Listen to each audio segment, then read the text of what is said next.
for this session, Scottish Power's fantastic CEO, Keith Anderson. He is truly one of a kind.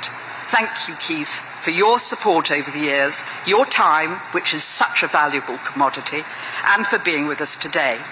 Having said that, I'm going to do you out of a job for a minute, for it gives me great pleasure to introduce our first speaker, the Right Honourable, the Lord Provost of Glasgow, Councillor Jacqueline McLaren, a true daughter of this magnificent city, who has lived and worked here all her life and is committed to empowering her community and improving the life of others. We need more like you. Welcome to your first All Energy and Decarbonise. Can I invite you to the lectern to deliver the civic welcome and to tell us about something happening at the end of the working day, for which we are extremely grateful. Over to you, Lord Provost.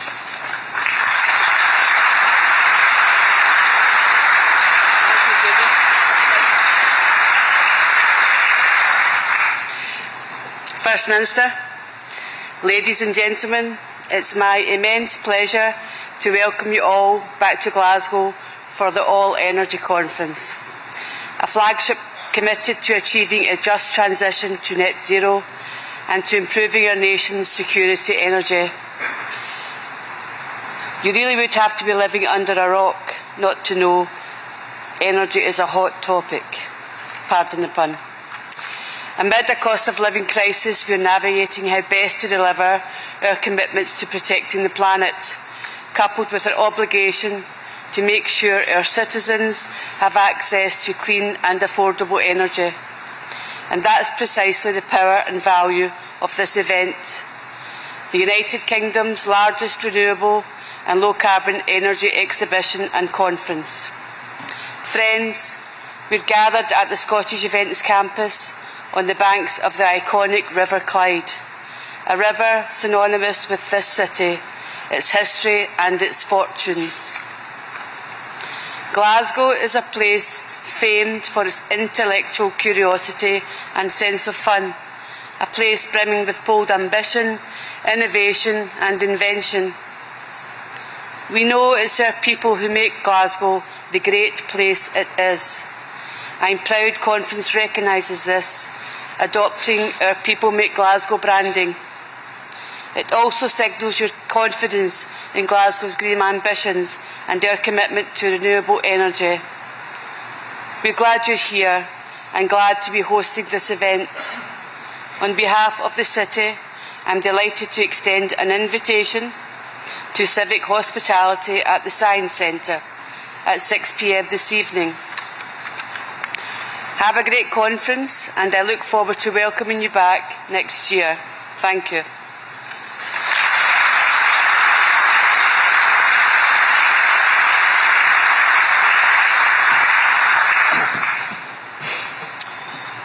Welcome. Thank you.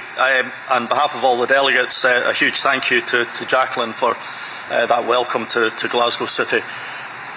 Also say a huge thank you to all the other speakers on the panel, and it's a real privilege to have the new First Minister of Scotland join us today as well.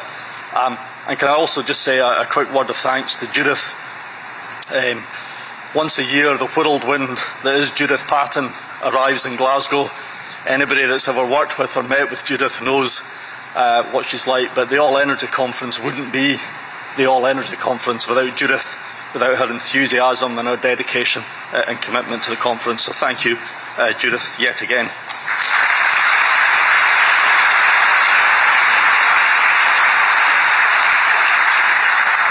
So it's great to be back here at the SEC. It's almost 12 months to the day since we were here. And it's been a weird and wonderful, up and down, traumatic, stressful, demanding year for all of us in the country. It really has been probably the most difficult winter we've ever faced. The cost of gas, the cost of living, the whole crisis that we've been going through, and the challenges that's put on people in their homes and their ability to afford to heat their homes, and the challenges it's put on businesses have been truly unprecedented. This time last year, at this conference, and over a whole series of months, I, along with others in the industry, were really pushing the government to help support industry, to help support business, but mostly to help support customers, to get them through the gas crisis and the cost of living crisis. And the government did listen. And it showed that when there is a crisis, when there is an emergency, we can work together with the government incredibly quickly. We can get things changed, delivered and done incredibly quickly. We can push obstacles out of the way incredibly quickly. And it was good to see how fast we moved and how quickly that support came in. And then thankfully, the worst forecasts for the winter didn't bear out. We didn't see the brownouts or the blackouts. European gas storage was filled, the weather was mild, and therefore the worst didn't hit us. But the impact on households was still incredibly severe, and energy usage has fallen as we saw people take measures to cut their own usage, to avoid waste, and businesses doing the same thing as well. And it's a pattern we see continuing today. The Energy Minister for the UK even took to the stage, to the screen, to put out messages about energy efficiency and the importance of energy efficiency. And again, that's something we need to continue to do. This time last year, I said that whilst we needed a fast response to protect customers and businesses, what we had to remember was it was just a sticking plaster. All the measures were designed to do was to buy us time and to allow us time to work out how we actually tackled the underlying issues that were causing the energy crisis.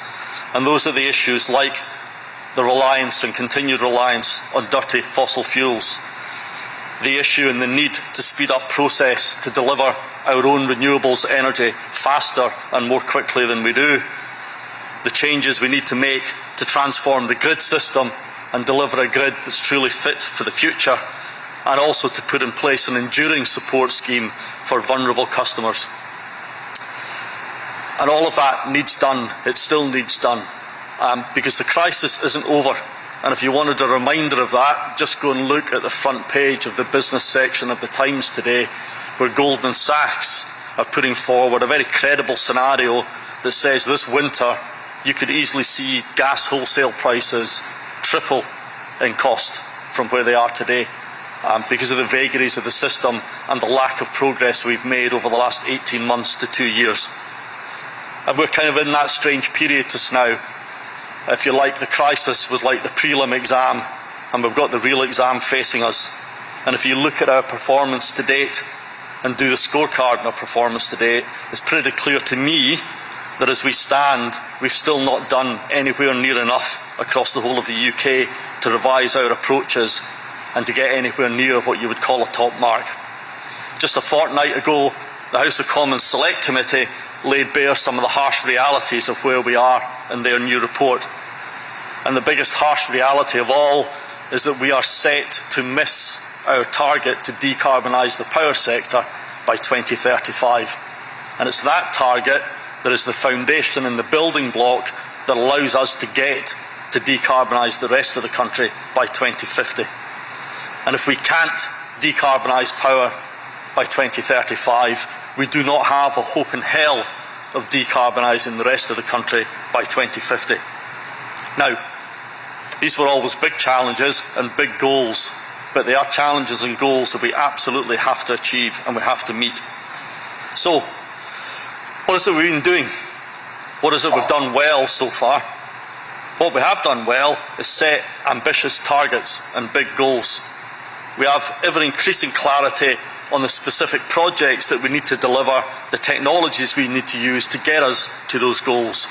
Programmes like ScotWind, programmes like the Accelerated Strategic Investment Initiative for the Grid, all lay out what we need to do and what we need to deliver.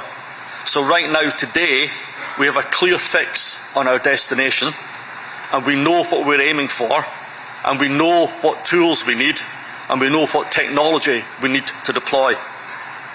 The issue is the bit in the middle. We're tripping ourselves up over the distance from the start point to the end point, the missing piece on how do we get from one end to the other. There are no shortage of people lining up in this country to tell us we need to get the country building, we need to get the economy moving, and we need to do it faster. So why is it we all constantly feel like we're wading through treacle And why is it we all constantly feel like we're not going any faster? What we showed during the pandemic and the gas crisis is that we can go fast. We can push obstacles to one side. So rather than stepping back and avoiding the and looking at the failure of 2035 or 2050, we should be going harder and we should be going faster. And the conclusion I reach is when this country looks upon something as a crisis and an emergency, it can do it and it can deliver. So the conclusion you end up with is we still don't treat climate change as an emergency. We're still not treating 2035 as a crisis, and we're still not treating 2050 as an essential. Now, the good news, there is some. The good news is there is no shortage of money. There are no shortage of investors right around the world looking to invest in sustainable projects and sustainable energy. The bad news is every other country is chasing them as well, and every other country is out there to eat our lunch. Much has been said about the Inflation Reduction Act in America, and much has been said about the policies in the EU. We can't match those fiscally. We cannot, as a country on its own, match what the Americans are doing or match what the EU is doing in terms of fiscal or taxation support or investment support. But what we can do is we can outsmart them. We can be faster, we can be clearer, and we can be better. And speed, clarity, and certainty are as valuable to an investor as a tax reduction or a financial incentive. All investors want that clarity. They want speed. They want to know the delivery date. They want to know when the project is going to be up and running. And they value that just as much as they value a tax incentive. And that's an area where Scotland can also make its mark. And if Scotland wants to continue that great leadership position it has in tackling climate change and using all of the natural resources we have that are envied across the world, we need to look at how we maximise those opportunities and deliver smarter and faster in terms of onshore wind, offshore wind, and the creation of a hydrogen economy. If we can speed up the planning process and get building quicker, then Scotland will benefit hugely economically in terms of supply chain investment and in terms of jobs. And here's a practical example of some of the things we need to tackle. Hagshaw Hill Wind Farm, it's one of our wind farms. It's the first wind farm I ever visited when I started working for the company. It's been there since 1995. It's not moved, it's not changed, it sits there, generates power day in, day out. But it's getting near the end of its operational life. It's almost 30 years old. And here's the challenge. We have a wind farm that's been there for 30 years. We know everything about it. We know how it works. We know how it works alongside the environment. We know the energy it can produce. We know the community benefit it can bring from the Community Benefit Fund. Yet, to replace it and put a new wind farm with newer technology on it, we are literally having to go back to the start of the planning system and the planning process. And you have to question, why do we do that to ourselves? There's 1/5 of this country's renewable power will need to go through that process in the next 2 decades. And that's something we should be able to do much, much faster. We've already got a shortage of resource in environmental bodies, a shortage of resource in planning bodies. Surely we can free some of that resource up from reinvestigating and re-examining projects that have been in place for 25 to 30 years. We have all the information we need to make that decision quickly. And that's something we should shift and move really, really quickly. We're investing billions of pounds in infrastructure to allow us to get the electricity transported around the system. We need those projects built so quickly. We need the projects built to get the offshore wind down to the south of the country. We need the projects built to get the onshore wind connected into the grid. We need it for the EVs. We need it for the heat system. But we need to go faster and faster and faster. And the only way to do that is to get all of the barriers out of the way. So, in a minute, I'm going to hand over to the First Minister. And First Minister, my message, and it's a really sincere one, and I think it's one most of the people in this room will share. Scotland's economic growth is a green growth. It's a renewables growth and a renewables investment story. And if we focus on unlocking the barriers and working together, we can get massive growth and massive benefit for the future of this country. As a company, I'm proud that we're investing £8 million every single day in that future. We've started a campaign for 1,000 new jobs, and it just shows you the size and strength of this sector if we work together in terms of what we can deliver. We're forging new frontiers with ScotWind and floating wind, working with companies like Shell, and David will be speaking later as well. And we have the talent and the skills to drive a world-leading position in floating offshore wind. And we need to do all of that to get this sector back on track to decarbonise by 2035. But we need to go 10 times faster than we're currently going today. And we need to do it now, and we need to speed it up now. We need to remove the regulatory and policy barriers. We need to speed up the deployment of the generation. We need to get the grid built now. We can't compete with the US and the EU in financial support, but we can go faster than them. We can be smarter than them. We've got better policies than them. We just need a better framework for delivery. Strong, stable, consistent frameworks are what investors are looking for. And if we do that, I think we've got a fighting chance of keeping the net zero ambition alive. Thank you.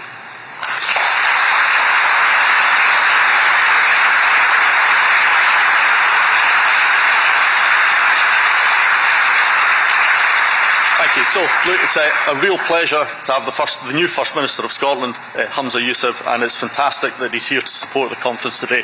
Please, First Minister.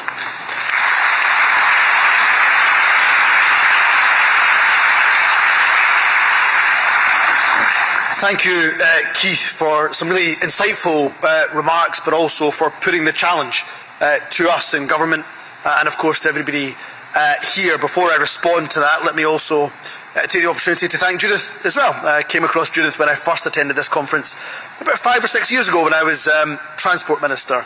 And she was a force of nature then, and she's a force of nature now. In fact, if we can maybe find a way between all the intelligent people to capture some of the Judith energy, store it, and perhaps that will help us with some of our decarbonising projects and ambitions that we have.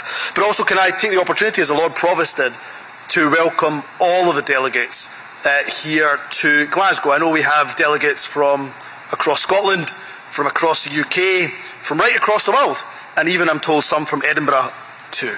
So you're all welcome, and most welcome.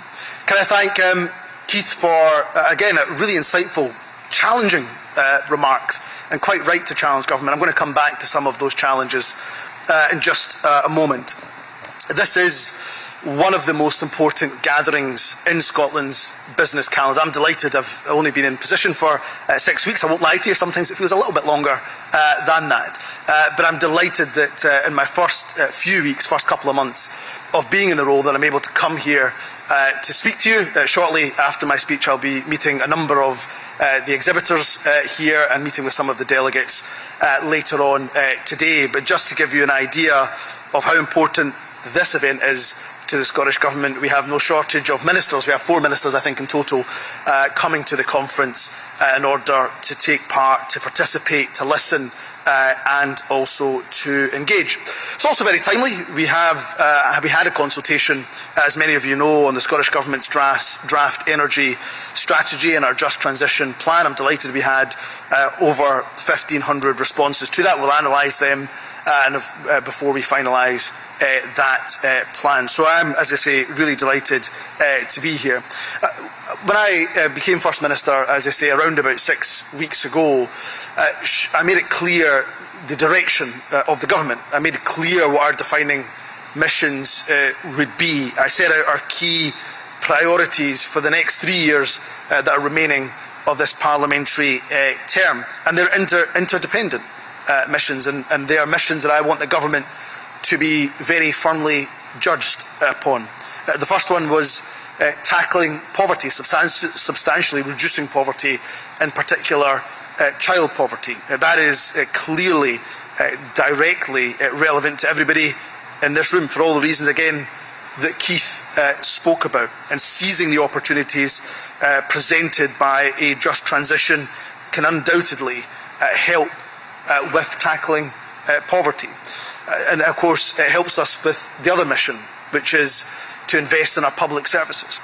I've never felt that there's a conflict at all between trying to tackle poverty, being progressive in our policies, and at the same time ensuring we grow our economy. We grow our economy, increase that tax base, that revenue base, then we reinvest those profits back into our public services, back into, of course, tackling poverty.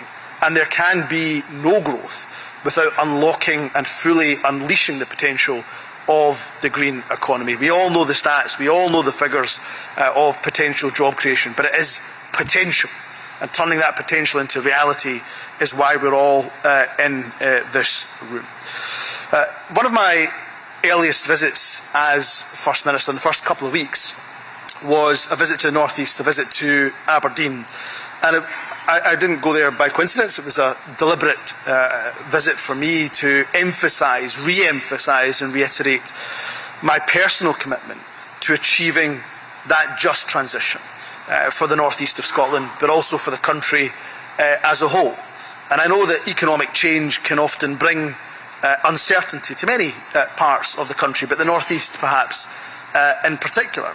I understand the impact that deindustrialisation had, and in fact is still felt in many parts of Scotland. That deindustrialisation of the 1970s and the 1980s, as I say, still felt in many former mining and steel communities to this day.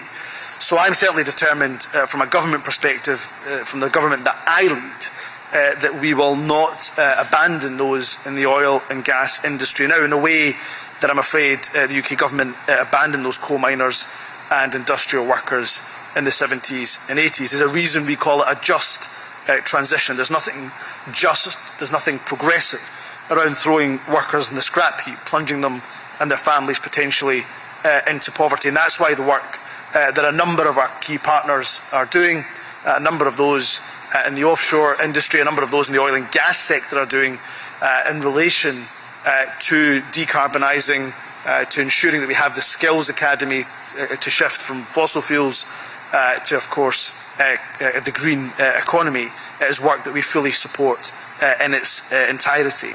And we are committed as partners.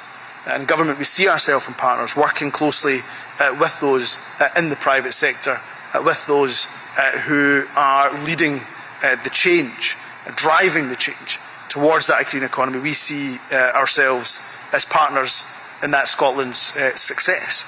And it's maybe worth reassuring you, particularly in the light of some recent press coverage. Although I have numerous differences with UK government, we of course have much in common. I believe that if we work together, we can truly unlock and unleash that potential, which is in the best interest of Scotland, the UK as a whole, Europe certainly, as well as the rest of the world.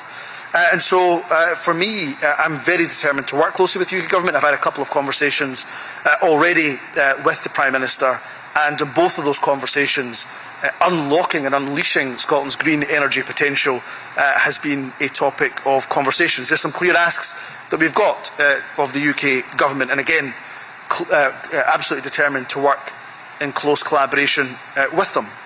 So where can we be willing partners? Well, the UK government can certainly work with us to address the flaws in the current transmission network, the charging system.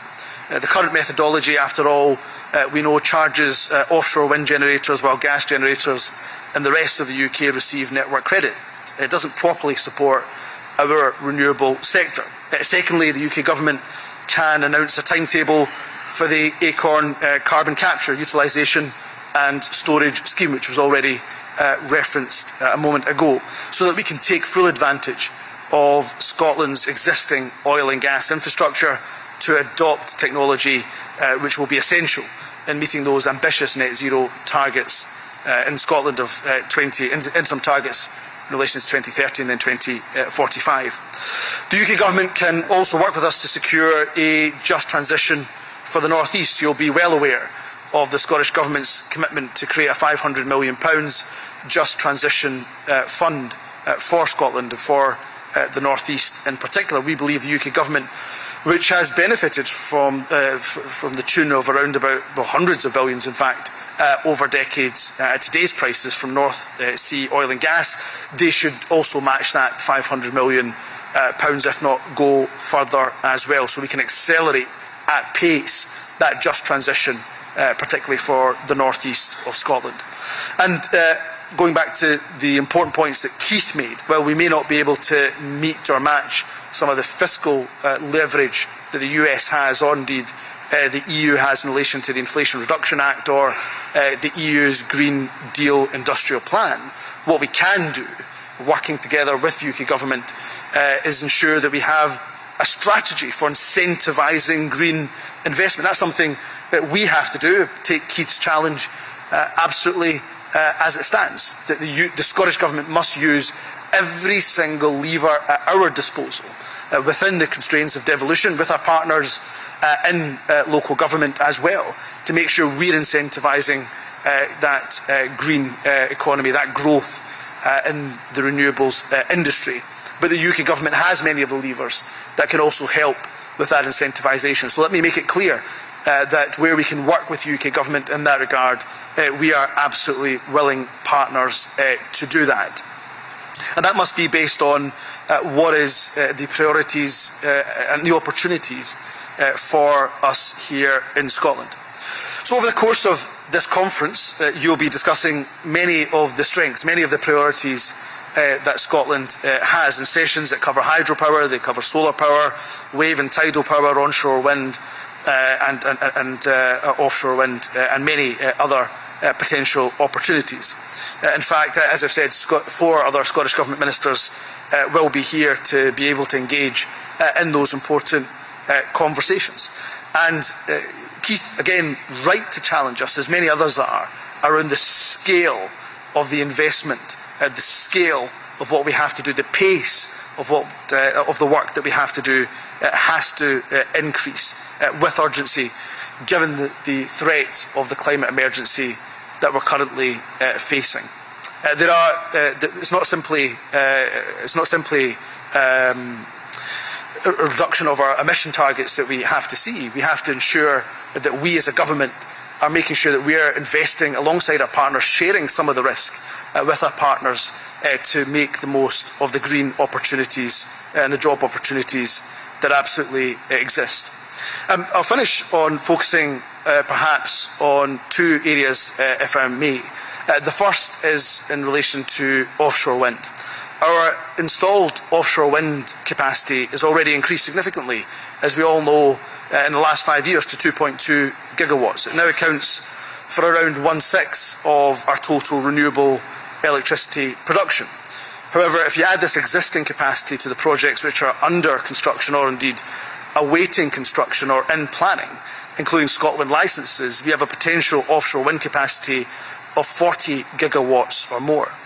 2 weeks ago, we saw one of the most encouraging examples yet of the economic benefits of this expansion. The Japanese company Sumitomo announcing its plans to establish a new factory in the Highlands to supply power cables for offshore wind farms and further grid connections. We already know that Scotland developers have commitments which could see £28 billion of supply chain work come to Scotland. However, we need to ensure that these potential benefits become reality. We keep talking about potential. We have to convert that potential into reality.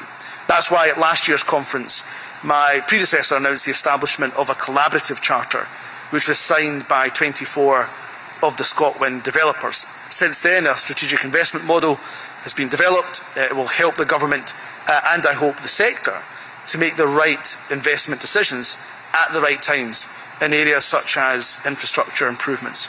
It's a further example of our commitment to collaborate with offshore wind developers.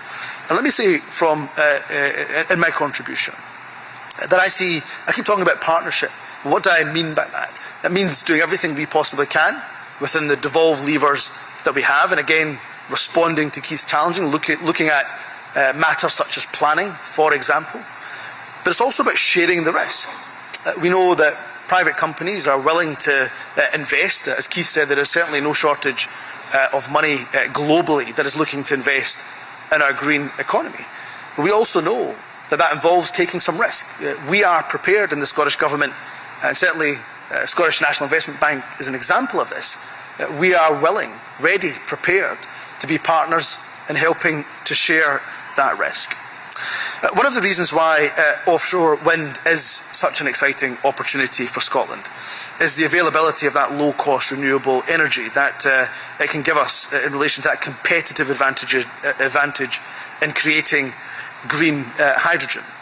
Ursula von der Leyen, the President of the European Commission, recently described hydrogen as a potential game changer for Europe. So developing a hydrogen sector in Scotland won't simply help us to decarbonise transport, as important of course as that is. It could also become a major source of exports. Scotland, I believe, has a unique opportunity to collaborate with our friends, our neighbours in Europe, who, given particular geopolitical circumstances, are desperate to diversify their energy source, move away from reliance on Russian gas. This was a theme of discussion when I was recently invited to meet with ambassadors in London, European ambassadors in London. It was the hot topic. It was the #1 issue that they all wanted to talk about. And they could absolutely see the potential that Scotland has, again, collaborating with our European partners in order to help Europe to diversify away, as I say, from that reliance on Russian energy. That's why we've committed £100 million over the rest of this parliamentary session to supporting the green hydrogen sector. Part of that funding has been allocated to the Hydrogen Innovation Scheme. That supports those feasibility studies, those technical demonstrations, those testing facilities so important for new ideas to be able to be tested and, of course, hopefully scaled up in the future. And they're focused on not just the production, but importantly, of course, the storage and distribution of hydrogen. So we're confirming today that through this scheme, grants worth a total of £7 million have been allocated to 32 different projects.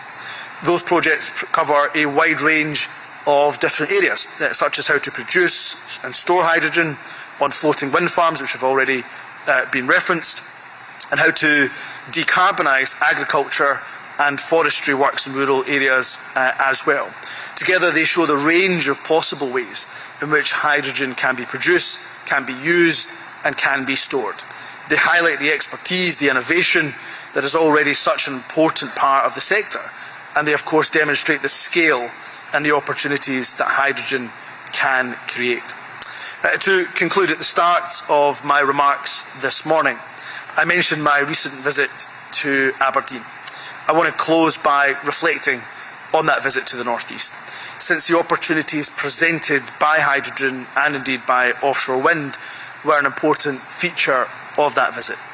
While I was in Aberdeen, I visited the £400 million expansion project, partly supported by the Scottish National Investment Bank, which is underway at the South Harbour in Aberdeen. The expansion will help the harbour to continue serving the oil and gas industry, including by playing a significant role in the decommissioning of oil rigs, while also supporting our offshore wind sector. In fact, I saw that when I was there. We saw decommissioning taking place. We saw offshore wind installations there at the harbour right when I was visiting. So there we have the opportunity to continue to support our oil and gas sector, who are crucial partners in that just transition to net zero, while making sure that through our investment in, for example, the harbour and other investments that we make, and capturing the opportunity, incentivising the opportunity in relation to renewables and our journey towards net zero. The project provides physical evidence of how a city which has been the oil and gas capital of Europe for decades is very much transforming itself into a net zero capital, the net zero capital of Europe, and I hope the net zero capital of the world. It demonstrates the jobs which a just transition can help to create. It shows the opportunities that renewable energy is bringing, not just to the North East, but as I say, to all of Scotland too. Making the most of these opportunities will not be straightforward. Keith was right to put the challenges that he articulated during his contribution. Decarbonisation at the pace and the scale we need isn't something that can be easily done, but we are absolutely committed to rising to that challenge, to working with others, whether it's local government, whether it's the UK government, whether it's our partners here, whether it's all of you in the room. And through all the challenges we face and the very real financial constraints that we're under as a government, I can promise you there is absolutely no lack of commitment from me as the First Minister, or indeed from the government that I lead, no lack of ambition in order to ensure that success. I often say that as well as being First Minister, first and foremost, my most important job is that of a father. I want to leave this planet in a much better state than it currently is. I want to ensure that it's a sustainable future for my children and for their children to come. So we are committed to that just transition, not just as a government policy, but frankly as a moral imperative. That we're enthusiastic about it as an economic opportunity, and we see progress, making progress towards it as one of those defining missions of the government that I spoke about. So everybody has a role to play. Everybody in this room has a role to play in that, in helping us towards that just transition. Your expertise, your innovation, your hard work. We are willing, we are ready, we are partners in that effort. So I'm delighted, Keith, to be here with you today. I wish you well for the next couple of days of the conference. As I say, my ministers will be here throughout the next couple of days. I look forward to hearing the follow-up from this conference.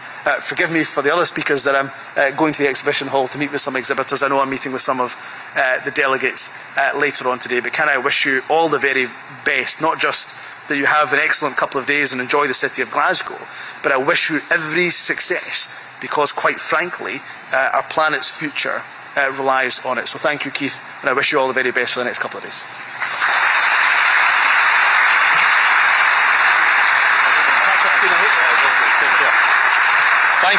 Thank you again to the First Minister. Now, the First Minister is obviously incredibly busy and has to go, but none of you are as busy as him. So